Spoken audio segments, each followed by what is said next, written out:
আমরা Gazipur city corporation গত পরশুদিন থেকে ত্রাণ দেওয়া শুরু করেছি। আসলে আমাদের গাজীপুর সবচাইতে একটা উঁচু ভূমি, বাংলাদেশের সবচাইতে বৃহৎ একটি সিটি কর্পোরেশন। আমাদের এখানে কখনো ওই রকম জলবদ্ধতা বা পানি বন্দি বা পানি এখানে জমে বন্যা হয় এরকম না। এখানে অতিবৃষ্টি হওয়ার কারণে কিছু কিছু এলাকায় পানি এখানে ঢুকেছিল। তার মধ্যে কাউলতিয়া আমার একটি এলাকায় কিছু পানি হয়েছিল, সেখানে আমি 500-র মতো ত্রাণ দিয়েছি। গতকালকে গাছাতে দিয়েছি হলো 200-র মতো। আর আজকে কাশিমপুরে ত্রাণ দিচ্ছি, কিন্তু কাশিমপুর আমাদের বিএনপির নেতা কর্মীরা, আমাদের বিএনপির সভাপতি সহ এই 2-3 দিন তারা তাদের পক্ষ থেকে, আমার পক্ষ থেকে এবং আমার দলের পক্ষ থেকে, বিএনপির পক্ষ থেকে তাদেরকে ত্রাণ দিয়েছেন, তাদেরকে পাক করে খাবার খাওয়াইছেন। কারণ তারা বাড়ি ঘরে চুলা জ্বালাইতে পারে নাই, এই মানুষগুলো যাতে কষ্ট না করে এটা দলের পক্ষ থেকে আমাদের নেতাকর্মীরা এটা অব্যাহত রেখেছেন। তো আমি আমার নিজ এলাকা জন্মভূমি কাশিমপুর, আমি 2 দিন সিটি কর্পোরেশনের 57টি ওয়ার্ডের খোঁজখবর নিয়েছি, কোথাও জলবদ্ধতা হয়নি।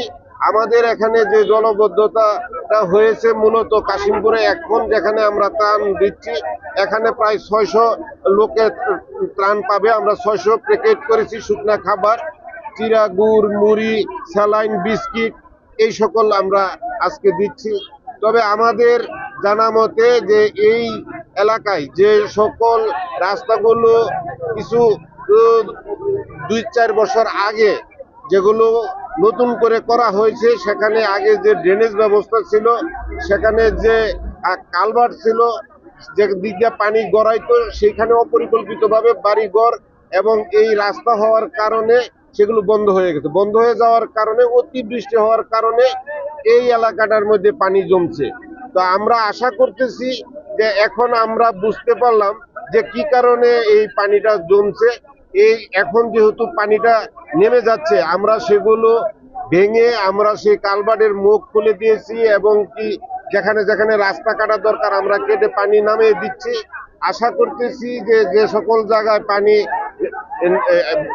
পানি আটকে ছিল সেই জায়গা থেকে যেভাবে পানিগুলো নামতো, আমরা সেখানে আবার ছোট ছোট বক্স কালভার্ট ব্রিজগুলো করে এবং আমাদের যে ড্রেনগুলো আছে এই ড্রেনগুলোকে একটা পরিকল্পিতভাবে আমরা ড্রেনেজ আওতায় নিয়ে আসতেছি। আশা করতেছি সামনে অতিবৃষ্টি হলেও আমাদের এই গাজীপুর সিটি কর্পোরেশনের কোথাও আর ওই ধরনের জলাবদ্ধতা হবে না। ইতিমধ্যে আমাদের কাজ চলমান আছে।